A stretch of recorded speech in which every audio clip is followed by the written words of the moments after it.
மகிழ்ச்சி அரவிந்த், மகிழ்ச்சி லோகேஷ். ஆக்சுவலா ரொம்ப அழகான ஒரு அறிமுகம். ரொம்ப நாள் கழிச்சு மறுபடியும் புக் ரிவ்யூக்கு வந்தது எனக்கே ரொம்ப சந்தோஷமா இருக்கு ஆக்சுவலா.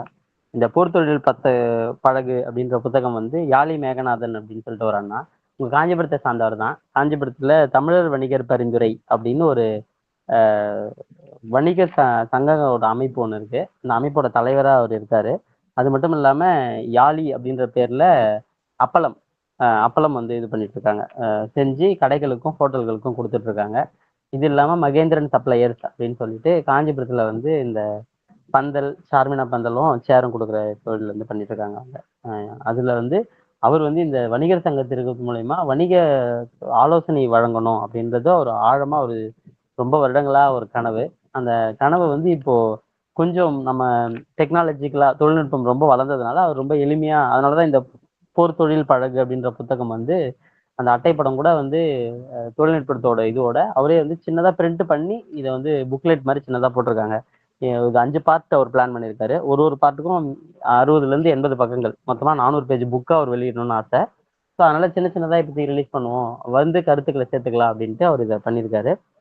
அந்த பிசினஸ் போரம்க்கு வந்தவங்க எல்லாருக்குமே வந்து இந்த புத்தகம் வந்து பேருதவியா இருக்கும் அப்படின்றதுக்காக அவர் அங்க கொடுத்துருக்காரு. ஸோ ஒவ்வொரு வாரமும் சனிக்கிழமை ஆனா காஞ்சிபுரத்துல அந்த நிகழ்ச்சி வந்து நடக்குது 7:30ல இருந்து 9 வரைக்கும். ஸோ அந்த நிகழ்ச்சிக்கு வந்தவங்களுக்கு கொடுத்த புத்தகம் இது. நாம இயற்கை அங்காடி வச்சிருக்கிறதுனால தொழில் சார்ந்து நம்ம போனது மூலியமா இந்த புத்தகம் கிடைச்சது. சரி, நானும் ரொம்ப நாளா புக் ரிவ்யூ பண்ணி ஆயிடுச்சு அப்படின்றதுனால இந்த புக்கு தான் இப்போ ரீசெண்டாக நான் படிச்சது. 2 3 புக்கு படித்தேன். பட் இந்த புக்கு சொன்னா பெட்டரா இருக்கும் அப்படின்னு சொல்லிட்டு தோணுச்சு. நிறைய விஷயங்கள் வந்து சிமிலாரிட்டியா இருக்கும். நான் ஏன்னு சொல்லிட்டு சொல்றேன். ரொம்ப சின்ன புத்தகம் தான். நான் கூடுமான அளவுக்கு ரொம்ப பொறுமையா போக ட்ரை பண்றேன். ஏன்னா ரொம்ப வேகமா போனா ஒரு 10ல இருந்து 15 நிமிஷத்துல முடிஞ்சிடும். நான் ஒரு ஒரு 30 மினிட்ஸ் இதை எப்படி கொண்டு போகலான்றது வந்து பாக்குறேன். எவ்வளவு பொறுமையா சொல்ல முடியுமோ அவ்வளவு பொறுமையா நான் இது வந்து இது பண்றேன்.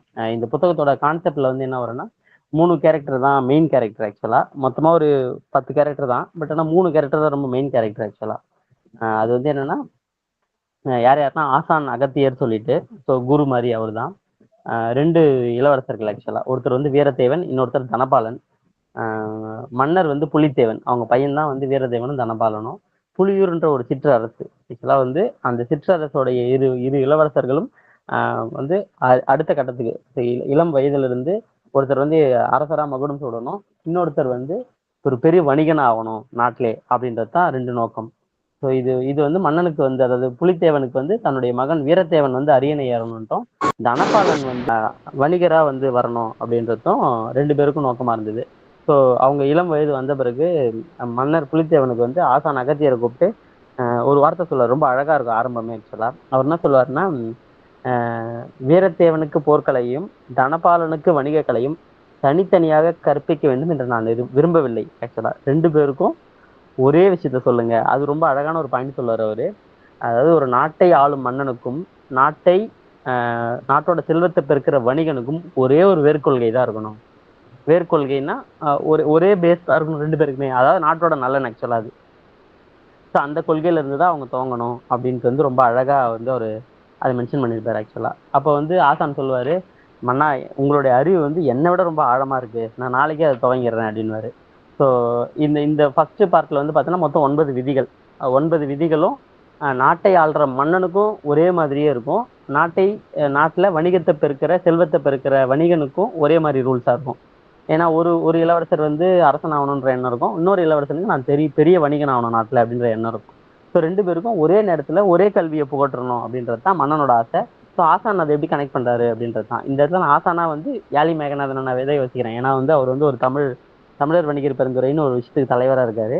அப்ப அவர் வந்து தன்னை நோக்கி தனக்காக எதுவும் தேடி வந்து கேட்கறவங்களுக்கு ஆலோசனை சொல்லணும் அப்படின்றது தான் முழுசா பாக்குறேன். இந்த புக்கோட ஹோல் கான்செப்டும் நான் கடைசியா 2வது பார்ட்ல முடிக்கும் போது வரும் ஆக்சுவலா. அதை நான் அங்க வெளிப்படுத்துறேன் ஆக்சுவலா. இது இது வந்து நான் எப்படி கொண்டு போறேன்னா, உங்களை கூடுமான அளவுக்கு என்கேஜா வச்சுக்க ட்ரை பண்றேன் நான் சொல்லும் போது. ஸோ ஃபர்ஸ்ட் வந்து முதல் நாள் வந்து பாடம் வந்து அவர் எங்க ஆரம்பிப்பாருன்னா, ஒரு வணிகத்தை தொடங்குறதுக்கு முன்னாடி என்ன பண்ணுவேன் அப்படின்னு தனபாலன் கிட்ட கேட்பாரு. ஒரு ஒரு ஒரு நாட்டு மேல போர் தொடுக்கிறதுக்கு முன்னாடி நீ என்ன செய்வ வீரத்தேவா அப்படின்னு கேட்பாரு. ஸோ 2 பேருக்குமே ஒரே கேள்விதான். ஸோ தொடக்கம் என்ன பண்ணுவீங்க அப்படின்னு தான் முதல் கேள்வி ஆக்சுவலா. அப்ப வந்து என்ன பண்ணணும் அப்படின்னா, முதல்ல வந்து எதிரி நாட்டுல வந்து என்ன என்ன யார் யாரெல்லாம் ரொம்ப பலமானவர்கள், அவங்களுடைய படை எண்ணிக்கை என்ன, அவங்க எந்த விஷயத்தான் ஸ்ட்ராங்கா இருக்காங்க, இதெல்லாம் நான் தெரிஞ்சுக்குவேன். நீ ஒரு வணிகம் பண்றேன்னா அது மாதிரி என்ன பண்ணுவேன்னு கேட்டோன்னே, நான் என்ன வணிகம் செய்யறேனோ மார்க்கெட்ல அந்த அந்த அந்த பொருளோட விலை என்ன, தரம் என்ன, யார் யாரெல்லாம் அந்த பொருளை பண்றாங்கன்னு நான் தெரிஞ்சுக்குவேன் அப்படின்னா. சரி, அப்போ வந்து நீங்க வந்து இதான் ஃபர்ஸ்ட் பாயிண்ட். நீங்க என்ன பண்ணுங்க, நாளைக்கு நாளைக்கு போய் நீங்க என்ன விற்கணும்னு நினைக்கிறீங்களோ, தனபாலன் கிட்ட சொல்லுவாரு, நீங்க என்ன விற்கணும்னு நினைக்கிறீங்களோ அந்த அந்த பொருள் சந்தையில என்ன என்ன என்ன விலைக்கு விற்குது, யார் யாரெல்லாம் விற்கிறா, அவங்களோட பலம் என்ன நீங்க தெரிஞ்சுட்டு வாங்கன்னு சொல்லி தனபாலன் கிட்ட சொல்லுவாரு. வீரத்தேவன் கிட்ட நீ எதிரி நாட்டு மன்னனுடைய படைபலத்தையும் அவங்களுடைய இதுவையும் நீ என்னன்னு தெரிஞ்சுட்டு வா அப்படின்னு சொல்லி அனுபவம் ஆக்சுவலா. ஸோ அப்போ முதல் விதி தான். ஸோ ஃபர்ஸ்ட் பாயிண்ட் இது முதல் விதின்னு சொல்றாரு அவரு. உன் எதிரியை போர்க்களத்தில் ஆனாலும் சரி, சந்தையில் ஆனாலும் சரி, உன்னை அறிவதை விட ஆழமாக அறியவது. இதான் முதல் விதி ஆக்சுவலா. நீங்க வந்து ஒரு வணிகம் துவங்கினாலும் சரி, ஒரு ஒரு நாட்டு மேல போர் தொடுக்கிறதுனாலும் சரி, அது வந்து ஆழமா நீங்க தெரிஞ்சுட்டு தான் துவங்கணும். ஆழமா தெரிஞ்சுக்காம எந்த ஒரு விஷயத்தையும் கால் வைக்க கூடாது அப்படின்றது தான் வந்து முதல் அத்தியாயத்துல அவர் சொல்லுவாரு. அதுக்கப்புறம் வந்து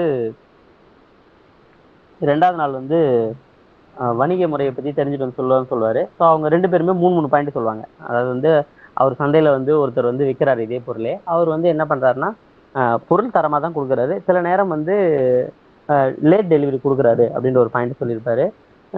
அதே மாதிரி 1-2 விஷயத்துல வந்து கஸ்டமர் ஹேண்ட்லிங் சரியில்லை அப்படின்ற ஒரு விஷயத்த சொல்லுவாரு.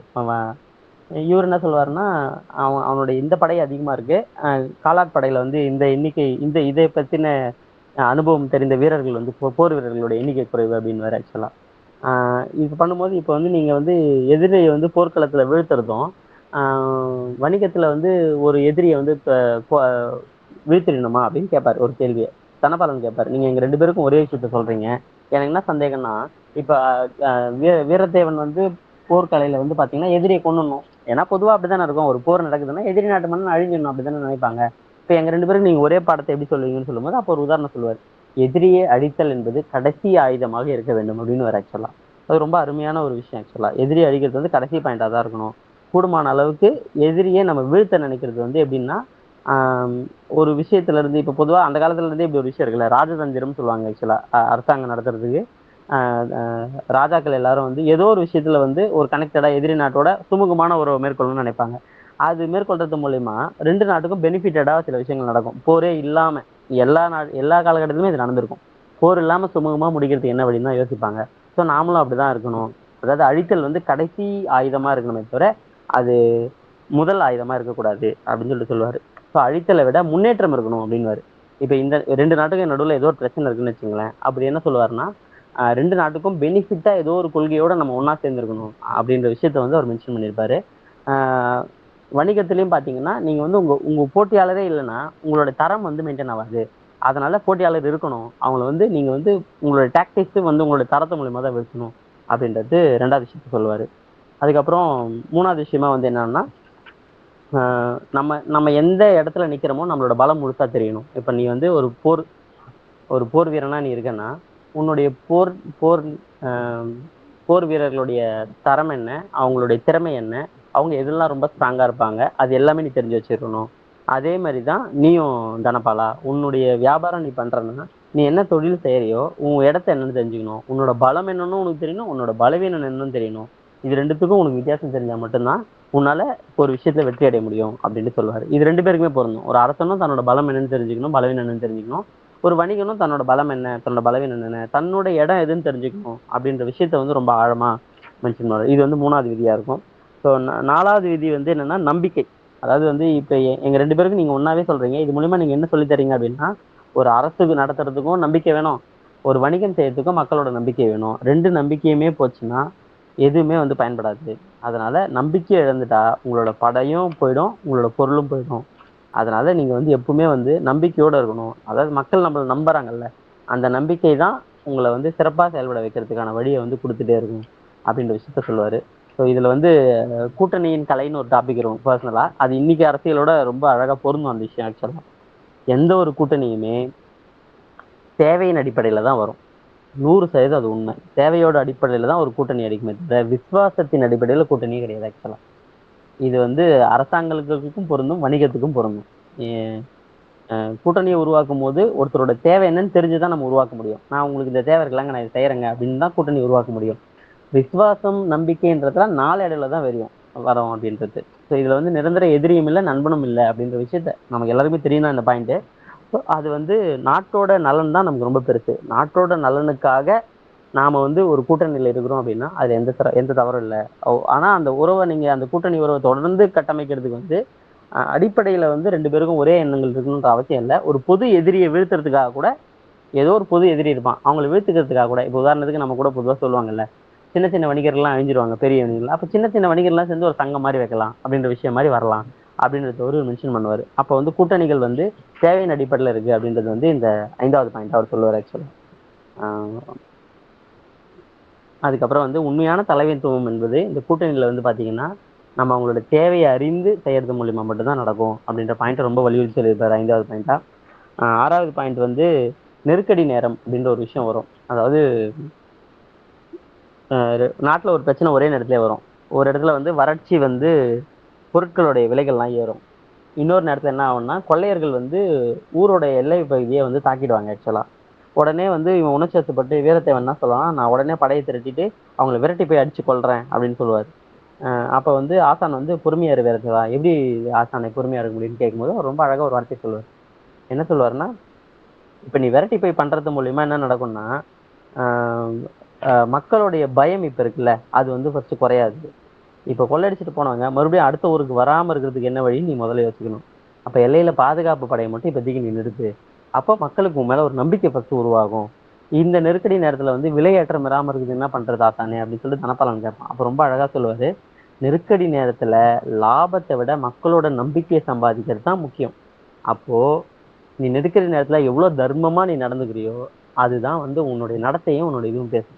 இது நிறைய உதாரணம் இருக்கு. இந்த நேரம் இந்த நெருக்கடி நேரம்ன்றது இந்த கொரோனா காலத்துல நிறைய பேர் வந்து விலைகளை ஏற்றினாலும் ரொம்ப ரெகுலர் கஸ்டமர்ஸ் நம்ம பக்கத்து கடையில நம்ம நாட்டார் கடைலாம் சொல்லுவோம்ல, ஸோ அந்த மாதிரி நம்ம பக்கத்து கடையில இருக்கவங்கலாம் என்ன சொல்லுவாங்கன்னா பொருளை கொடுத்துருப்பாங்க, காசு அப்புறமா கொடுங்க பரவாயில்லன்னு சொல்லியிருப்பாங்க. அப்போ அதுதான் நெருக்கடி நேரத்துல நம்ம வந்து நாம என்ன செய்யறோம் நம்ம யாருன்றத வந்து இது பண்ணும். அப்ப நெருக்கடி நேரத்துல நம்மளுடைய நடத்தை தான் மக்கள் ஞாபகம் வச்சுப்பாங்களே தவிர நாம என்ன பண்ணோன்றது நம்மளுடைய வெற்றி வந்து உங்களுக்கு பெருசா தெரியாது. இதை ரொம்ப அழகா சொல்லியிருப்பாரு 6வது பாயிண்டா. அப்புறம் வந்து இன்னொரு வந்து அமைதி அப்படின்ற ஒரு விஷயம் இருக்கும்.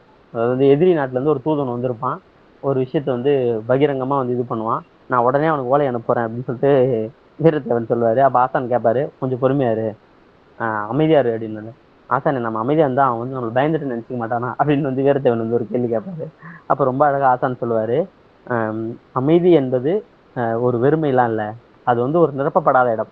அதாவது எதுவுமே நீ சொல்லாம இருக்கன்னா அங்க நிரப்பப்படல. உன் எதிரியே அவங்க சொந்த பயத்தினால ஒருவேளை இதுவா இருக்குமோ ஒருவேளை அதுவா இருக்குமோ அவங்களே ஒரு கற்பனை உருவாக்கிப்பாங்க ஆக்சுவலா.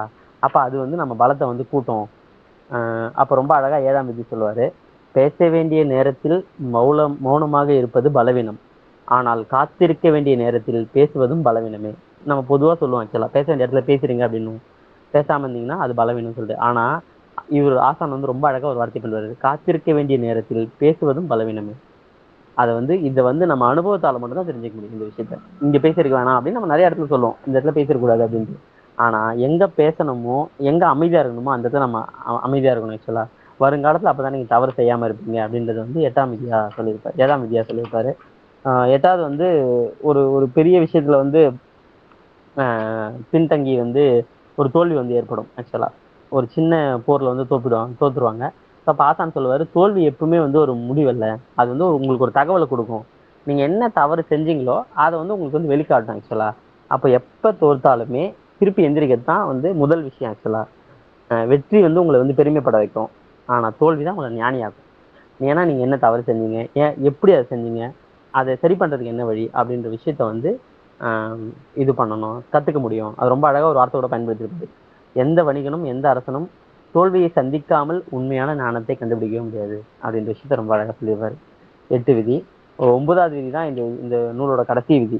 அதாவது வந்து போரும் வர்த்தகமும் ஒரே விஷயத்த தான், அந்த வணிகமும் இந்த போரும் வந்து ஒரே விஷயத்த தான் பேஸ்ல இருக்கும். நீ பண்றது எல்லாமே உன்னுடைய பர்சனல் சந்தோஷத்துக்காகவா இல்ல நாட்டோட நலனுக்காகவா, இந்த கேள்விதான் நம்மளை சரியா எங்க வைக்கும். இது வந்து மனிதர்களான நம்ம எல்லாருக்குமே இந்த விஷயம் பொருந்தும். நம்ம எந்த விஷயம் பண்ணாலுமே நம்மளுடைய சொந்த பெருமைக்குன்னு பண்றோமா இல்ல நம்மளை சுத்தி இருக்கவங்க நம்பி இருக்காங்க நம்மள அதுக்காக நம்ம சரியா செய்யறோமா, இந்த கேள்வி வந்து எப்பவுமே நம்மள ரொம்ப சரியான விஷயத்துல வந்து வழி நடத்தும் ஆக்சுவலா. இது வந்து பொறுத்தொழில் பாகம் 1 முடியுது. இது ஆக்சுவலா ஒரு 60 பக்கம் கொண்ட நூல். அது முடியுது ஃபர்ஸ்ட் பார்ட். செகண்ட் பார்ட்ல வந்து மொத்தம் வந்து 10 விதிகள் வரும். 10 விதிகள்ல வந்து முதல் விதி வந்து இப்ப 2 பேரும் வந்து அரியணை ஏறிட்டு இருப்பாங்க ஆக்சுவலா. ஒருத்தர் வந்து அரியணை ஏறியிருப்பாரு, இன்னொரு வந்து நாட்டிலேயே வந்து தலைமை வணிகரா இருப்பாரு ஆக்சுவலா. அந்த மாரி வணிக கூட்டமைப்போட தலைவரா இருப்பாரு ஆக்சுவலா அவர் நாட்டுல. முதல் பையன் வந்து இந்த வீரத்தேவன் வந்து அரியணை ஏறி இருப்பாரு ஆக்சுவலா. அப்ப இப்ப வந்து என்னன்னா 2 பேரும் வந்து ஆசானை தேடி வருவாங்க. ஒரு முக்கியமான முடிவு எடுக்கணும் அப்படின்னுவாரு. முதல்ல பதட்டப்படாதீங்க, உட்காருங்கன்னு வந்த உடனே என்ன ஆச்சு அப்படின்னோடனே இந்த மாதிரி வந்து வீரத்தேவன் சொல்வாரு, ஒரு 3 நாட்டுல வந்து மக்கள் வந்து தலைமை இல்லாம கஷ்டப்பட்டுக்கிறாங்க. நாம இப்ப இதான் சரியான டைம். நம்ம வந்து இப்ப உள்ள வந்து அடிச்சோம்னா நாம வந்து அதை வந்து நம்ம நாட்டோட சேர்த்துக்கலாம் அப்படின்னு சொல்லுவாரு. இவர் என்ன சொல்லுவாருன்னா அதே மாதிரி வணிகத்துல வந்து ஒரு முக்கியமான இடத்துல வந்து ஏற்றுமதி செய்யறதுக்கான வாய்ப்பு கிடைச்சிருக்கு. அதை வந்து இப்ப நம்ம பண்ணா நம்ம வந்து மார்க்கெட்ல ஒரு நிரந்தர இடம் பிடிச்சலாம், நல்ல லாபமும் பார்க்கலாம் அப்படின்னு ஒரு வார்த்தையை பயன்படுத்துவாரு. ஸோ அப்ப வந்து என்ன சொல்லுவாருன்னா, சரி அப்ப இப்ப நீங்க சொல்லுங்க என்ன பண்ணலாம்னு கேட்கும்போது அவரு சொல்லுவாரு, எந்த ஒரு வாய்ப்பும் தோன்றனோட மறைஞ்சிடாது, முதல்ல பயப்படக்கூடாது, முதல்ல என்னன்னு சொல்லிட்டு அறிஞ்சு கத்துக்குங்க, சில நேரத்துல காத்திருக்கணும்னு. ஏன் ஆசானே அப்படின்னு ஒண்ணு. சரி இப்போ நீ உடனடியா போர் தொடுத்து அந்த 3 நாட்டையும் உள்ள சேர்த்து மூலமா என்ன லாபம் இருக்கும் என்ன நஷ்டம் இருக்குன்னு கேட்பாரு எடுத்த உடனே. லாபம் என்னன்னா நம்மளுடைய நாட்டோட எல்லை வந்து பெருகும். ஆனா இப்ப நஷ்டம் என்னன்னா அந்த இடத்துல வந்து மக்கள் வந்து இப்ப வந்து அறுவடை செய்யற நேரம். இப்ப நம்ம போர் பண்றோம்னு சொல்லிட்டு உள்ள போய் அறிவிச்சோம்னா அவங்க அறுவடை வந்து பாதிக்கப்படும், மக்களுடைய சாபத்துக்கு நம்ம வந்து ஆளாவோம் அப்படின்ற ஒரு வார்த்தையை வந்து பயன்படுத்துறாரு. அப்ப வந்து சரி அப்ப இதான் சரியான விஷயம், இதை நோட் பண்ணிக்கோ. எப்பவுமே அவசரம் வந்து நமக்கு ஒரு பெரிய எதிரி. அதனால வந்து அவசரத்தை தேவையில இருந்து பிரிக்க தெரிஞ்சுக்கணும் உனக்கு. பொறுமையா 3 மாச கால அவகாசம் எடுத்துக்கிட்டு, ஏன்னா நீ தலைமை இல்லைன்ட்ட அந்த தலைமை வரதுக்கு வாய்ப்பு என்னன்னு பாரு. வாய்ப்பு இல்லைன்னு நீ சொல்லிட்ட, 6 மாத காலம் ஆகும்னு சொல்லிட்ட. அப்ப 3 மாசம் அறுவடை முடிஞ்சதுக்கு அப்புறம் நீ வந்து முழுசா வந்து அந்த இடத்த போய் ஆக்கிரமிச்சுக்கோ அப்படின்னு. அதே மாதிரி இவரும் இது பண்ணுவாருன்னா வரல ஏறும், அது வந்து முழுசா வந்து அதை ஆக்கிரமிப்பு வந்து பண்ணிக்கோ அப்படின்னு சொல்லுவாரு, எடுத்துக்கலாம் அப்படின்னு. அதே மாதிரி காத்திருந்து அதை பண்ணுவாரு. இவரும் என்ன பண்ணுவாருன்னா முதல்ல வந்து 3 கப்பலை ஏற்றுமதி அனுப்பலாம்னு சொல்லிட்டு ஆலோசனை கேட்பாரு ஆசான் கிட்ட. ஆசான் என்ன சொல்லுவாருன்னா அதெல்லாம் வேணாம், முதல்ல ஒரு கப்பை போட்டு பரிச்சயம் பண்ணிப்பாரு எப்படி போகுதுன்ட்டு. அது சக்சஸ் ஆயிடுச்சுன்னா அதை ஒட்டி அடுத்து அனுப்பு அப்படின்னு. ஸோ அதை நேரம் கொடுத்து ஒரு விஷயத்தை எடுங்க அப்படின்னு சொல்லுவாரு. அது 2வது ஆப்ஷன் என்ன சொல்லுவாருன்னா லாபம் வந்து நான் இப்ப நல்லா போகுது, இப்ப நம்ம உடனே மறுபடியும் இன்னும் அதிகமாக்கலாம் அப்படின்னு சொல்லிட்டு கேட்பாரு. அப்படிலாம் பண்ணக்கூடாது. உனக்கு வந்து இப்ப லாபம் அதிகமா கிடைக்குதுன்னு நீ நிறைய இது பண்ணனா அந்த கடல் வழி பாதையில ஆபத்து வந்து இன்னும் அதிகமாச்சுன்னா நீ என்ன பண்ணுவ. அதனால வந்து பார்த்து பொறுமையா நேரம் பார்த்து கொஞ்சம் நேரம் கழிச்சு மறுபடியும் கூட ஸ்டார்ட் பண்ணு அப்படின்ட்டு அவர் சொல்லுவார் ஆக்சுவலா.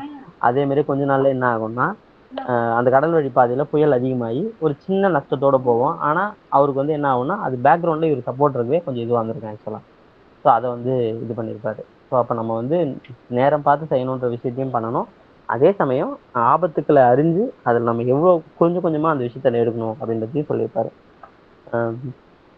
அதுக்கு அடுத்து வந்து இவங்க இந்த வெற்றியை பெற்றாங்க, லாபம் நல்லா வந்ததுக்கு அப்புறம் ஒரு பெரிய கொண்டாட்ட நிகழ்ச்சி வந்து ஊர்ல ஏற்படுத்துவாங்க. அதை வந்து ஆசான் வந்து ரொம்ப வருத்தப்பட்டு வந்து சொல்லுவார் ஒரு வார்த்தை ரொம்ப அழகா. வெற்றி வந்து உனக்கு ரொம்ப அதிகமாக ஒரு விஷயத்த கொடுக்கும்ல, அதே அளவுக்கு ஈக்குவலா உங்ககிட்ட இருந்து பறிக்கவும் பார்க்கும். அதனால நீ கொண்டாட்டத்துல இருக்க, இந்த கொண்டாட்ட நேரத்துல உன் கோட்டையை சுத்தி பாதுகாப்பு ரொம்ப குறைவா இருக்கும். நீ வந்து வணிகத்துல ஒரு விஷயத்த செஞ்சுட்டேன்னு ரொம்ப பெருசா கொண்டாடிட்டு இருக்க. இதே நேரத்துல உன்னை வீழ்த்துறதுக்கு உன்னோட போட்டியாளன் வந்து என்ன பண்ணிட்டு இருப்பான் இப்போ அப்படின்றத நீ யோசி அப்படின்றத வந்து சொல்லி வைப்பாரு.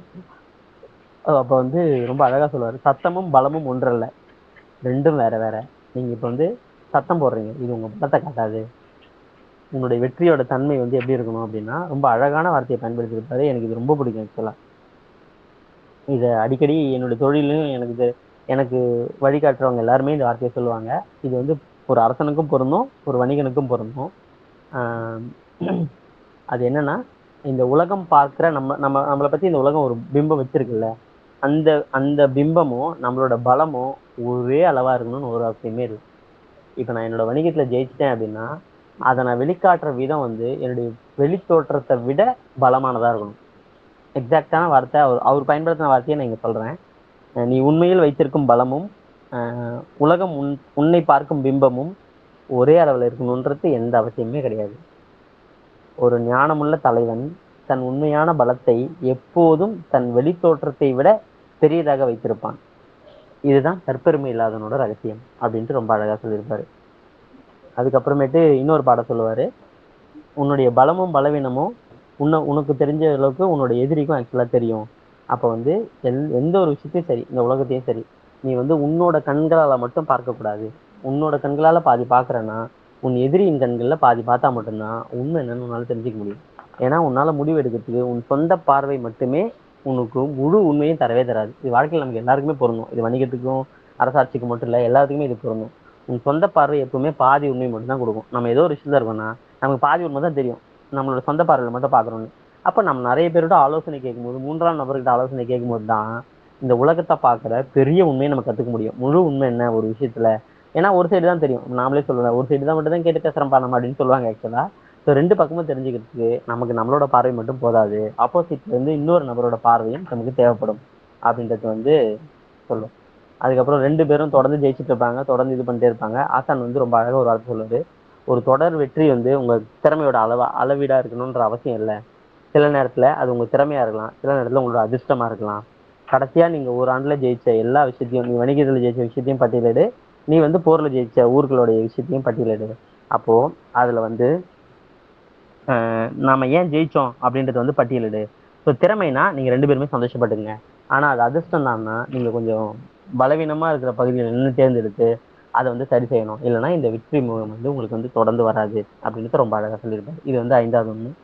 6வதா வந்து ஒரு ஆலோசனை ஒருத்தரை வந்து நியமிக்கணும் அப்படின்றதுக்காக ரெண்டு பேரும் வருவாங்க ஆக்சுவலா. அப்ப அந்த ஆலோசனை கேட்கும்போது யாருக்கு ஒரு ஆலோசனை ஒரு ஒரு ஒரு ஆளை நியமிக்கணும், அப்ப வந்து ஒரு ஆலோசனை கேட்கணும். அப்ப வந்து மந்திரி வந்து ஒரு ஆலோசனை சொல்றாரு, ரொம்ப முக்கியமான மந்திரி அவரு. அப்ப அவர் வந்து என்னுடைய சொந்தக்கார ஒருத்தரே இருக்காரு, அவரையே வந்து நான் வந்து போடுறேன் அப்படின்னுவாரு. வணிகத்திலும் அதே மாதிரியே ஒருத்தர் வந்து கேட்பாரு, இப்ப நான் வந்து ஒரு புது நாட்டுல வந்து ஒரு குறிப்பிட்ட பகுதியை வந்து நான் வந்து தனியா இது பண்றேன், வணிகம் பண்ண போறேன். அதுக்கு வந்து எனக்கு ஒரு தலைமை ஆள் வேணும், எல்லாத்தையும் சரியா பாத்துக்கிற மாதிரி. என் கூட ஏற்கனவே கணக்கரா இருக்க ஒருத்தருடைய மச்சானையே அவர் கூட்டின்னு வராரு அப்படின்ட்டு சொல்லுவாரு. அப்ப வந்து இவர் வந்து மறுபடியும் சொல்லுவாரு, ஒரு ஆலோசனை வந்து ஏற்கிறதுக்கும் மறுக்கிறதுக்கும் முன்னாடி ஒரு விஷயத்த நல்லா பார்க்கணும். அதாவது எந்த ஒரு மனிதனுமே சரி, ரொம்ப நல்ல மனுஷன் தான் அவன். ஆனா அவங்களுடைய சொந்த நலனை மட்டுமே பார்த்து ஒரு பக்க சார்பா ஒரு ஆலோசனை சொல்ல வாய்ப்பு இருக்கு. அப்போ அப்படி ஒரு விஷயம் நடக்குதுன்னா அவருக்கு அது நல்லதுதான். அவரு உண்மையில ஒரு நல்ல மனுஷன் தான். அவர் நல்லதுக்காக கூட அவருடைய சொந்தக்கார ஒருத்தர் நல்லா இருக்கணும் அப்படின்றதுக்காக கூட அந்த முடிவை அவர் எடுத்திருக்கலாம். ஆனா அந்த முடிவு நம்ம நாட்டோட வளர்ச்சியை வந்து பாதிக்கக்கூடாது, நாட்டோட நலனுக்கு எதிரியா வந்துடக்கூடாது. அதனால எப்ப இந்த மாதிரியான ஒரு விஷயங்கள் நடந்தாலுமே சரி, அதோட அதோட வேறு என்ன, அதன் மூலயமா என்ன பெனிஃபிட் இருக்கும் போது என்ன நீ இழக்க போற, இது ரெண்டுத்தையும் நீ வந்து முடிவெடுத்துட்டு தான் போனோம். இல்ல இல்ல என்னால இப்ப எப்படி ஆசானே அவருக்கு நம்மளுடைய மந்திரி வந்து ரொம்ப தலைமை தளபதி வந்து ரொம்ப முக்கியமானவர், நான் எப்படி மறுக்கிறதுன்னு தெரியலன்னு சொல்லுவாரு. ரொம்ப அழகா இருக்கும் இந்த விஷயம். ஏன்னா நமக்கும் இந்த பிரச்சனை வரும், நம்ம எப்படி மறுக்கிறதுனே தெரியல. சில பேருக்கு வந்து நம்ம நோயே சொல்ல முடியாது, எப்படி நோ சொல்றதுன்னு எனக்கு தெரியலங்க அப்படின்னு ஆக்சுவலா. அப்ப இவர் ரொம்ப அழகா சொல்லுவாரு இந்த விஷயத்த. எப்பவுமே இப்படி மறுக்கும் போது நீ என்ன பண்றன்னா இன்னொருத்தரோடக்கே கேட்டு முடிவு எடுக்கலாம் அப்படின்னு போயிடு நீ. ஏன்னா இது ரொம்ப பெரிய முடிவு. இப்ப தளபதி கிட்ட என்ன சொல்லுவேன்னா, தளபதி இது ரொம்ப பெரிய முடிவா இருக்கு, அதனால நம்ம வந்து நம்ம அரசவையில இருக்க இன்னும் ரெண்டு பேரையும் கேட்டு அவங்களோட ஆலோசனை கேட்டு நம்ம முடிவு பண்ணலாம்னு சொல்றாரு. அப்போ முதல் சாப்டர்ல, இதுக்கு முன் சாப்டர்ல சொன்ன மாதிரி எந்த ஒரு விஷயத்தையும் நம்ம கண்களால பார்க்கறத விட இன்னொருத்தரோட கண்களால பார்க்கும்போது நிறைய விஷயம் தெரியும். ஸோ அப்படி பார்க்கும்போது அந்த மந்திரி சொல்ல ஆலோசனையில அரசாங்கத்துக்கு ஒரு பெரிய பிரச்சனை வர மாதிரி ஒரு விஷயம் இருந்தது. அதை வந்து தவிர்த்துட்டு வேற ஒருத்தரை வந்து நியமிப்பாங்க. ஆக்சுவலா பெரிய இந்த விஷயம் வந்து ஒரு பெரிய முடிவுக்கு பின்னாடி நாம எப்பவுமே இன்னொருத்தரோட ஆலோசனை கேட்டு ஒரு விஷயத்த தள்ளி போட்டு செய்யறது மூலயமா, இல்ல அவங்களுக்கும் சேர்த்து நம்ம இந்த முடிவு எடுக்கணும் அப்படின்றது மூலயமா நம்ம நோ சொல்றதுக்கான வாய்ப்பு வந்து கூடும் ஆக்சுவலா. அதுக்கப்புறம் ரெண்டு பேரும் வந்து ஒரு விஷயத்துக்குள்ள வருவாங்க. ரெண்டு பேருக்குமே சிக்கல்னு ஒண்ணு. என்ன சிக்கல்னு கேட்கும்போது என்ன ஆகும்னா, அவங்க போர் படையில வந்து போர் வீரர்கள் மத்தியில ஒரு சலசலப்பு ஏற்பட்டிருக்கு அப்படின்ற ஒரு விஷயம் வரும். அதுக்கப்புறமேட்டு தொடர்ந்து வந்து லீவு கேட்கறாங்க, ஐ மீன் தொடர்ந்து வந்து வேலை பண்றாங்க, கைகலப்பு ஏற்பட்டிருக்கு, தூக்கம் இல்லாம தூங்கி இருக்கான் காவலாளி அப்படிலாம் வரும். இவரும் வந்து என்ன சொல்லுவாருன்னா, வாடிக்கையாளர்கிட்ட வந்து கம்ப்ளைண்ட் வருது, பொருள் வந்து சிலதெல்லாம் இல்லைன்னு சொல்றாங்கன்ற மாதிரியும், சில நேரத்துல வந்து கடைக்கு வர வேண்டியவங்க தான், கடையை பார்த்துக்க வேண்டியவங்க வரல, வேலையாள் வரல அப்படின்றதும் கம்ப்ளைண்டா வரும். இது எத்தனை நாள் நடக்குது, இப்பதான் இல்ல இல்ல இல்ல தப்பு வந்து ஒரு எப்பவுமே ஒரு ஒரு பிரச்சனை வருதுன்னா அது வந்து உடனே உனக்கு உன் பார்வைக்கு வர்றது வந்து உடனே வராது, கொஞ்ச நாள் கழிச்சு தான் வரும். இப்ப நீ போய் அலசி ஆராய்ஞ்சு பாருன்னு கடைசி 3 மாசம் பார்த்தா 3 மாசம் ஒரு 2 3 வாட்டி ரெயின் நடந்திருக்கும். அப்போ வந்து நீங்க வந்து புயலுக்கு முன்னாடியே நம்ம தயாராகிடணும்.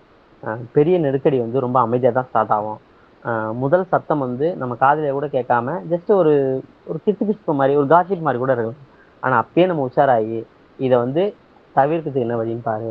இப்போ உன் காவலாளி ஏன் தூங்கினா நீ நோட் பண்ணணும் போது அப்போ என்ன ஆகும்னா தலைமை இடத்துல இருக்கவங்க வந்து ஒரே ஆளுங்களுக்கு வந்து தொடர்ந்து வந்து பணி வந்து போட்டிருப்பாரு ஆக்சுவலாக.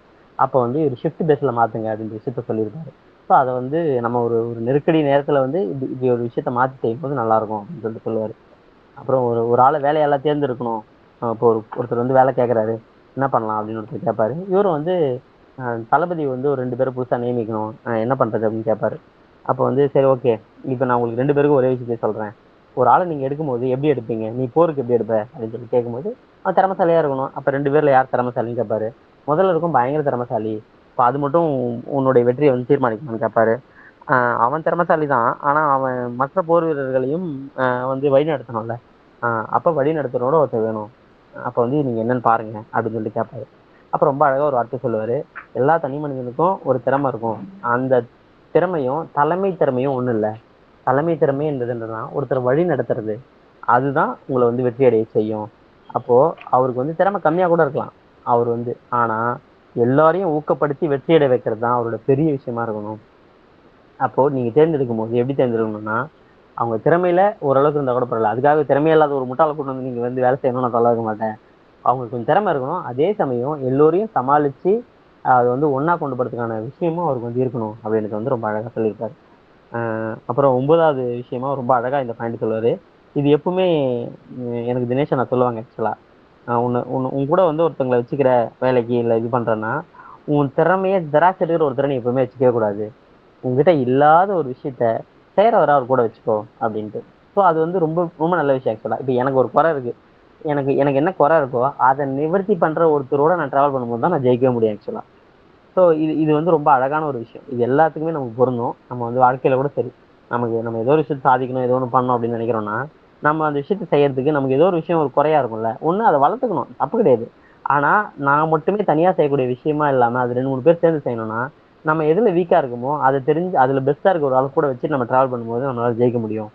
அது வந்து ரொம்ப அழகா அவர் சொல்லுவார் ஆக்சுவலா. நம்ம திறமையை வந்து எப்பவும் ஜெராக்ஸ் ஒரு ஆள் வேணாம், என்ன மாதிரியே ஒரு ஆள் வேணுங்க அப்படின்னு நம்ம எப்பவுமே சொல்லவே கூடாது. நாம இல்லைனாலும் வழி நடத்துக்கு ஒரு ஆள் வேணுங்க அப்படின்னு தான் நம்ம யோசிக்கணும் ஆக்சுவலா. இப்ப நாம இல்லை அந்த இடத்துல அது சரியா செய்யறதுக்கு ஒரு ஆளை தான் நம்ம தேர்ந்தெடுக்கணும் அப்படின்ட்டு ரொம்ப அழகா சொல்லியிருப்பாரு. இது வந்து 8வது விதி. ஆஹ் அப்புறம் 9வது விதி ஒன்று சொல்லுவார் ஆக்சுவலா. ரொம்ப அழகான விஷயமே இருக்குது இதுதான் ஆக்சுவலா. எந்த முடிவை நம்ம எடுக்கிறனாலும் எல்லா முடிவுக்கு பின்னாடியும் ஏதோ ஒரு விலை இருக்கும். அந்த விலை என்னன்னு நமக்கு நமக்கு வந்து தெரியணும். அந்த விலை வந்து இதுக்கான விஷயத்த கொடுக்கறதுக்கு சரியாதான் இருக்கா. நீங்க என்ன முடிவு அரசியல் எடுத்தாலும் சரி, வாழ்க்கையில எடுத்தாலுமே சரி, இல்ல வணிகத்துல எடுத்தாலுமே சரி, நீங்க ஏதோ ஒரு விஷயம் முடிவு எடுக்கிறீங்க, இல்ல ஏதோ ஒரு செலவு பண்றீங்க அப்படின்னா அது வந்து அந்த விலைக்கு ஒப்பான ரிசல்ட்ஸை நமக்கு கொடுக்குதா அப்படின்னு நீங்க பார்க்கணும். இப்போ கொடுத்ததுன்னா அதை செய்யுங்க, இல்லை செய்யவே கூடாது அப்படின்னு ரொம்ப அழகா சொல்லுவார். இப்போ 10வதா சொல்ற விஷயம் தான் ரொம்ப அழகா இருக்கும். ஸோ இந்த பார்ட்டோட இந்த கான்வர்சேஷனோட எண்டு இதோட முடியுது. ஏன்னா தேர்ட் பார்ட் வந்து முழுக்க முழுக்க ஒரு தனி நபரை பத்தி வரும் ஆக்சுவலா. அதை வச்சு ஃபுல் கருத்தையும் சொல்லியிருப்பாரு. இப்போ 10வது விஷயம் வந்து ரொம்ப அழகா சொல்லுவாரு. அவர் வந்து எனக்கு வந்து வயசாயிடுச்சு ஆசானுக்கு, இதுக்கு மேல நீங்களே எல்லாம் பண்ணீங்கன்னு. அப்போ எப்படி இதெல்லாம் பண்றது, ரொம்ப முதிர்ச்சி அடைஞ்சிட்டீங்க சொன்ன மாதிரி ஞானம் வந்து நான் உங்ககிட்ட நாங்க பெற்ற ஞானத்தை வந்து நாங்க எப்படி கத்துக்கிறதுன்னு அவர் கேட்பாரு. உங்களுக்கே இருக்கும். இப்போ நான் முதல்ல சொன்ன மாதிரி ஃபர்ஸ்ட் புக்லயும் நான் சொன்னேன், 2வது புக்லயும் சொன்னேன். ஒரு ஒரு டைமே ஆசான் என்ன சொல்லுவாருன்னா வீரத்தேவனுக்கும் தனபாலனுக்கும் சரியான கேள்வி கேட்பாரு. ஸோ நாமளும் நம்ம வாழ்க்கையில சரியான கேள்வியே கேட்க தெரிஞ்சிடணும். அதுக்கு வந்து அறிவோட முதிர்ச்சி நிலையை நம்ம வளர்த்துக்கணும். அது அனுபவத்தின் மூலயமா மட்டும்தான் வருமே. நம்ம வாழ்க்கையில நமக்கு நடந்த எல்லா தவறான விஷயங்களுக்கு பின்னாடியுமே நமக்கு ஒரு பெரிய அனுபவம் இருக்கும். அந்த அனுபவத்தோட முதிர்ச்சி தான் நம்மளை சரியான கேள்வி கேட்க வைக்கும். அப்போ உங்க வாழ்க்கையில உங்களுக்கு இன்னும் அப்படிப்பட்ட அனுபவங்கள் வரல, அப்படிப்பட்ட முடிவெடுக்க தெரியல, தயக்கமா இருக்கு அப்படின்னா சரியான கேள்வி கேட்கிற நபரை உங்க வாழ்க்கையில வச்சுட்டு ட்ரை பண்ணுங்க. ஸோ அப்படி இருக்கும்போது முழுக்க முழுக்க உங்க வாழ்க்கை ரொம்ப சரியானதாகவும் முடிவு சரியானதாகவும் மாறும். இது வந்து போர் தொழில் பாடத்தோட 2ஆம் பாகம் முடியுது. ஸோ 3வது பாகம் கனவில் இருந்து கம்பெனி வரை. ஸோ இது வந்து இந்த ஃபுல் புக்குமே அவர் வந்து வந்து ஒரு எம்பிஏ ஸ்டூடெண்ட் கொடுத்த மாதிரி கொடுத்துருந்தாரு. எனக்கு அந்த விஷயம் ரொம்ப பிடிச்சிருந்தேன் ஆக்சுவலா. ஒரு நான் ஷார்ட்டா சொல்லிடுறேன் ஸ்டோரி மட்டும் என்னன்ட்டு. ஒரு ஒரு தனி நபர் அருண்ன்ற பேரு. அவர் வந்து சொந்த தொழில் தொடங்கணும். ஒரு வந்து தனியார் நிறுவனத்துல வேலை செய்வாரு. தான் சொந்த தொழில் தொடங்கணும்னு முடிவு பண்ணியிருப்பாரு. அப்ப அந்த முடிவுக்காக அந்த முடிவு வந்து வீட்டுல வந்து பேசுவாரு. ஸோ பேசும்போது வீட்டுல இருக்க அம்மா வந்து ஒரு முடிவு சொல்லுவாங்க, அப்பா ஒண்ணு சொல்லுவாரு, அக்கா ஒண்ணு சொல்லுவாங்க. ஸோ அம்மா சொன்னது மட்டும் அவர் எடுத்துக்குவாரு. அம்மா என்ன சொல்லியிருப்பாங்கன்னா என்ன வேணாலும் செய்ப்பா, உன் மனசுக்கு சந்தோஷமா இருக்கு செய்ப்பா அப்படின்னு சொல்லுவாரு. ஸோ இதுதான் ஃபர்ஸ்ட் பாயிண்ட். நம்ம எந்த தொழில் தொடங்கினாலும் அது வந்து இது வந்து முழுக்க முழுக்க தொழிலை பத்தி மட்டும்தான், இதுல போர் வராது ஆக்சுவலா. நம்ம என்ன முடிவு எடுத்தாலுமே சரி, இது வாழ்க்கைக்கான பொருந்தும். என்ன முடிவு எடுத்தாலுமே அது உங்களுக்கு முழு சந்தோஷத்தை கொடுக்குதுன்னா அதை நீங்க தொடர்ந்து செய்யுங்க அப்படின்னு சொல்லிட்டு சொல்லுவாரு ஆக்சுவலா. அந்த முழு சந்தோஷமும் உங்களுக்கு கூட இருக்கவங்கள எந்த வகையிலுமே பாதிக்காம இருக்கணும்னு ஒரு பாயிண்ட சொல்லுவாரு. ஏன்னா இப்போ ஒரு தொழில் தொடங்குறது மூலியமா ஒருவேளை அவர் பினான்சியலா லாக் ஆயிட்டாரு அப்படின்னா அது வந்து அவருடைய சுத்தி இருக்கவங்களுக்கு பெரிய பேர்டனை உருவாக்கும். அப்படி இல்லாம ஒரு விஷயத்தை செய்ப்பா அப்படின்னுவாங்க. ஸோ அதனால அதனால இதை வந்து மனசுல வச்சுக்கணும் அப்படின்றத வந்து அவர் சொல்லுவாங்க. அவங்க அம்மா சொன்னதை அவர் எடுத்துப்பாரு. ஸோ அப்போ ஒரு தொழில் தொடங்குறதுக்கு முன்னாடி இது ஜென்ரலா இது எல்லாருக்குமே பொருந்தும். நீங்க ஏதாவது தொழில் தொடங்கணும்னா ஃபர்ஸ்ட் நீங்க என்ன தொழில் பண்ண போறீங்க, உங்களுடைய ஆர்வம் எதுல இருக்குன்னு முதல்ல பாருங்க. ஏன்னா உங்களோட ஆர்வம் எது இருக்கோ அதுதான் உங்களை கண்டினியூட்டியா ஒரு விஷயத்தை செய்ய வைக்கும். ஆர்வம் இல்லாம இவங்க சொன்னாங்கன்னு நம்ம ஒரு விஷயத்துக்குள்ள போனா அதை நம்ம ரொம்ப சீக்கிரம் அதை நம்ம விடுறதுக்கான வாய்ப்பு இருக்கும். ஸோ அப்போ வந்து தயக்கம் இல்லாம முதல்ல துவங்கணும் தன்னம்பிக்கையோட அப்படின்ற விஷயத்த வந்து அவர் சொல்லியிருக்காரு ஃபர்ஸ்ட் விஷயம். ரெண்டாவது, ஒரு ஒரு எந்த ஒரு விஷயத்த நீங்க இது பண்றதுனாலும் சந்தையில எப்படி இருக்கு, சந்தையோட இது என்ன அப்படின்னு தெரிஞ்சுக்கிட்டு நம்ம முடிவெடுக்கணும். என்ன விஷயம் செய்ய போறீங்களோ சந்தையோட பலம் என்ன, சந்தையில இந்த விஷயம் எப்படி போகும், இதெல்லாம் முடிவு பண்ணிட்டு தொடங்குங்க அப்படின்னு. ஸோ அதே மாதிரி இது வந்து சின்ன சின்ன ஆலோசனை மாதிரி தான். ஒரு தொழில் தொடங்குறதுக்கு முன்னாடி என்னென்ன சிக்கல் வரும்னு பாத்தீங்கன்னா, நம்ம கிட்ட வந்து ப்ராப்பரா வந்து மூலதனம் இருக்காது, இயந்திரம் வாங்குறது காசு இருக்காது, இதெல்லாம் இருக்காதுன்னு சொல்லிட்டு. ஸோ இது வந்து கொஞ்சம் நடப்பு இதோட கனெக்ட் பண்ணதுனால நம்ம வந்து மாவட்ட தொழில் மையத்தை அணுகிறது, ஸோ சுற்றி இருக்கிற ஆலோசனை கேட்கறது, ஸோ அந்த மாதிரி நமக்கு என்னென்ன தேவை, ஒரு பேசிக் திட்டமிடல். நான் இப்போ ஏதோ ஒரு தொழில் துவங்க போறேன்னா, இப்போ அருண் வந்து இந்த கதையில வந்து மண் வாசனை அப்படின்ற ஒரு விஷயத்துல வந்து மண்வாசம்னு ஒரு சோப்பு கம்பெனி வந்து ஸ்டார்ட் பண்ணலாம்னு நினைப்பாரு. அப்போ வந்து அதை ஒட்டி மார்க்கெட்ல என்னென்ன இருக்குன்னு அவர் யோசிப்பாரு. மண்வாசம்ன்ற பேர்ல இயற்கை சோப்பு தயாரிக்கலாம் அப்படின்னு பிளான் பண்ணுவாரு. ஸோ அப்போ வந்து ஆரம்ப காலத்துல மூலப்பொருட்கள் லோக்கல்லே வாங்குவாரு, ஹோல்சேல்ல வாங்க ட்ரை பண்ணுவாரு. வாங்கி குறைந்த லாபத்துல வச்சு தனக்கு தெரிந்த நண்பர்கள் வட்டத்துக்கு மட்டுமே கொடுப்பாரு ஆக்சுவலா முதல்ல. ஸோ அது மூலியமா ஸோ சின்ன தொழில் தொடங்குறதுக்கு என்ன லாபம், என்ன நல்ல விஷயம் அப்படின்னு கேட்டீங்கன்னா, உங்களுடைய வாடிக்கையாளர்கள் யாருன்னு உங்களுக்கு நேரடியாவே தெரியும். குறைகள் வந்ததுன்னா அதை நேரடியாக நீங்க நிவர்த்தி பண்ணுவீங்க. வாடிக்கையாளர் நம்பிக்கையை ரொம்ப ஈஸியா உங்களால பெற முடியும். அதுதான் வந்து ஒரு சின்ன தொழிலோட ஃபர்ஸ்ட் கைத்தொழிலோட லாபம் அப்படின்றது சொல்லுவாரு. ஸோ அப்புறம் படிப்படியா வளரும். அப்போ வளரும் போது எல்லா வேலையும் நம்மளே செய்யறோம்னு சொல்லக்கூடாது. அப்போ ஒரு குரூப்பை நம்ம உருவாக்கணும். ஸோ குரூப் உருவாக்குனா தொழில் வளர்ச்சி அடையும் அப்படின்றத சொல்லுவாரு. ஸோ அது வந்து ரொம்ப சரியான நபர்களை தேர்ந்தெடுத்து கூட வச்சுக்கணும் அப்படின்னாரு. விசுவாசம் உள்ள நபர்களை கண்டெடுத்து ரொம்ப கஷ்டம். அது வந்து முதல் சிக்கலா இருக்கும் இதுல. ஸோ இதெல்லாம் வந்து ஒரு ஆலோசனை தான். இப்போ நான் சொன்னதான் எம்பிஏ கான்செப்ட் ரொம்ப சர்வசாதாரணமா இவர் சொல்லியிருப்பாரு. இதுல ஆக்சுவலா ரொம்ப எனக்கு வேப்பா இருந்தது இந்த புக்ல இருந்த எல்லா விஷயமும். இது இந்த புக்கு ஃபுல் வந்து இப்போ ஒரு தொழில் ஒருத்தவங்க நடத்திட்டு இருக்காங்க இல்ல தொடங்க போறாங்கன்னா அவங்களுக்கு ஒரு நல்ல வழிகாட்டியா இது வந்து ஆக்சுவலா இருக்கும். ஸோ ஒரு விஷயம் வந்து வளர்ச்சி பாதைக்கு போனோம்னா முதல்ல சின்ன விஷயத்துல ஸ்டார்ட் பண்ணணும். குவாலிட்டி செக்கிங் எப்பவுமே இருந்துட்டே இருக்கணும். நம்ம பெருசா வளர போறோம்னா கடன், அதாவது எமர்ஜென்சி ஃபண்டு கையில வச்சுக்கணும். அதுக்கப்புறம் வந்து கடன் அதிகமா வெளில வாங்கக்கூடாது. எல்லா விஷயங்களும் நேரடியா உங்க பார்வைக்கு வர்றதுக்கான எல்லா விதமான சிஸ்டத்தையும் நீங்க உருவாக்கி வச்சிருக்கணும். ஸோ அருண் வந்து படிப்படியா அவங்க டிஸ்ட்ரிக்ட்ல இருந்து தமிழ்நாடு ஃபுல்லா மாறுவாரு, தமிழ்நாட்டுல இருந்து இந்தியா ஃபுல்லா மாறுவாரு, இந்தியால இருந்து அப்படியே உலகம் ஃபுல்லா மார்க்கெட்டிங் பண்ணுவாரு. ஸோ மார்க்கெட்டிங்க்கு ஒரு டைம்லயும் ஒரு ஸ்ட்ராட்டஜி அவர் பயன்படுத்தியிருப்பாரு. அதெல்லாம் சொல்லியிருப்பாங்க. இன்னைக்கு டிஜிட்டல் இருக்குல்ல, ஸோ அதோட ஒரு கனெக்ட் பண்ணி எழுதியிருப்பாரு. டிஜிட்டல் மார்க்கெட்டிங் போய் ஸோ ஏற்றுமதிக்கு போகும்போது ஏற்றுமதியில எல்லா நாட்டுக்கும் பரபரன்னு போகக்கூடாது. முதல்ல ஏன்னா ஒரு நாட்டுக்கும் ஒரு ஏற்றுமதி விதிகள் இருக்கு, இறக்குமதி விதிகள் இருக்கு. அந்த இறக்குமதி விதிகளை முழுசா படிச்சுட்டு, ஏன்னா இப்போ உதாரணத்துக்கு நம்ம சொல்லணும்னா நம்ம ரொம்ப இதுவாகவே சொல்லுவோமே, இப்போ ஒரு பருப்பை நான் ஒரு நாட்டுக்கு ஏற்றுமதி பண்ண போறேன்னா அந்த பருப்போட வேலிடிட்டி 2 மாசம்னா எனக்கு அனுப்பத்துக்கே சில ஊருக்குலாம் வந்து ரெண்டு ரெண்டு வெளிநாடுகளுக்கு 2 மாசம் ஆயிடும். அப்ப அந்த மாதிரி வேலை நம்ம செய்யக்கூடாது ஆக்சுவலா. அப்போ இந்த மாதிரியான இறக்குமதி விதிகள் என்ன தெரிஞ்சுக்கிட்டு எத்தனை நாள்ல டிரான்ஸ்போர்ட்டேஷன் போய் சேரும் தெரிஞ்சுக்கிட்டு அதெல்லாம் பார்த்து பார்த்து செய்யணும். ரெண்டாவது, நம்மளுடைய ஸ்தாபனத்தை அடுத்த ஜென்ரேஷன் நம்ம கொடுக்கும்போது நம்ம குவாலிட்டியில எவ்வளவு விஷயமா இருந்தோம் அப்படின்ற அனுபவத்தையும் அவங்களுக்கு ரொம்ப அழகா சொல்லணும். ஏன்னா இது மக்களோட நம்பிக்கை. ஸோ அருண் வந்து இந்த விஷயத்துல வந்து ஒரு இடத்துல தோல்வி அடைவார் ஆக்சுவலா. அந்த பாட்டு சொல்லியிருப்பாரு. தோல்வி அடைஞ்சதுக்கு அப்புறம் நீங்க எந்த இடத்துல தோத்து போனீங்க அப்படின்ற விஷயத்த வந்து கேட்பாரு. நீங்க எங்க தோல்வி அடைஞ்சீங்களோ அங்கிருந்தே மறுபடியும் ஸ்டார்ட் பண்ணுங்க. அந்த இடத்த வந்து சரி பண்றதுக்கு வழி பாருங்க. எந்த தொழிலுமே தோல்வியில் இருந்து தான் துவங்கும் அப்படின்றதும் சொல்லியிருக்காரு. இதுதான் போர் தொழில் பழக்கமோட 3வது பார்ட்டு. 3வது புக் வந்து முழுக்க முழுக்க நீங்க ஒரு ஆலோசனை பெறதுக்கான விஷயம் இருக்குன்னு நான் வந்து தொழில் செய்யறவங்களுக்கு மட்டுமே தேவைப்படுறதுனால அதை மட்டும் ஷார்ட்டா முடிச்சுக்கிட்டேன்.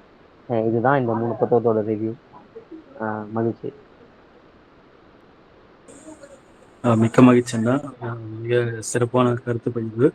இந்த வணிகம் சார்ந்து இது அதான் ஒரு திருக்குறள் மாதிரியே இந்த நிகழ்ச்சி இருந்தது. நிறைய விதிகள் அதில் எப்படிலாம் இருக்கலாம், அதில் வந்து சில எடுத்துக்காட்டுகளோட அனுபவங்களையும் சேர்த்து சொல்லியிருந்தீங்க. நம்ம அன்றாட வாழ்க்கையில் எப்படிலாம் நம்ம வந்து வணிகத்தில் உட்படுத்துகிறாங்க, அதுக்கு உதாரணமும் நிறைய சொல்லியிருந்தீங்க. அதில் வந்து இந்த 3 பாகங்களை பற்றியும் வந்து மிக சிறப்பாக சொல்லியிருந்தீங்க. மிக்க மகிழ்ச்சிங்கண்ணா. அடுத்ததாக பங்கேற்பாளர்கள் தங்களது கருத்துக்களை பகிரலாம். சிறப்பா இருந்தது தம்பி உன்னுடைய அதாவது இந்த பகுப்பாய்வுன்றது அருமையா இருந்தது.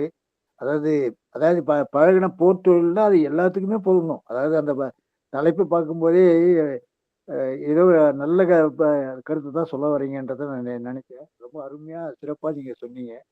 அது தொழிலுக்கு வந்து இத இன்னைக்கு வந்து போர் தொழில்ன்றத வந்து நம்ம இந்த வணிகத்துக்கே நீங்க அழகா பொருத்தி பார்க்கலாம். வணிகத்துக்கும் வந்து ஆக்சுவலா வந்து இப்ப எல்லாரும் அதுல தோய்வடைகிறாங்க. அந்த தோய்வடையாம இருக்கிறதுக்கு இந்த உங்களுடைய கருத்துக்கள் எல்லாம் ரொம்ப சிறப்பா இருக்கு. அதை வந்து பின்பற்றணும். நீங்களும் அந்த தொழில்ல நல்ல நிலையில மேல வரணும்ன்றது என்னுடைய ஆசை. அதை நீங்க ரொம்ப நன்றிங்க, ரொம்ப நன்றிங்க.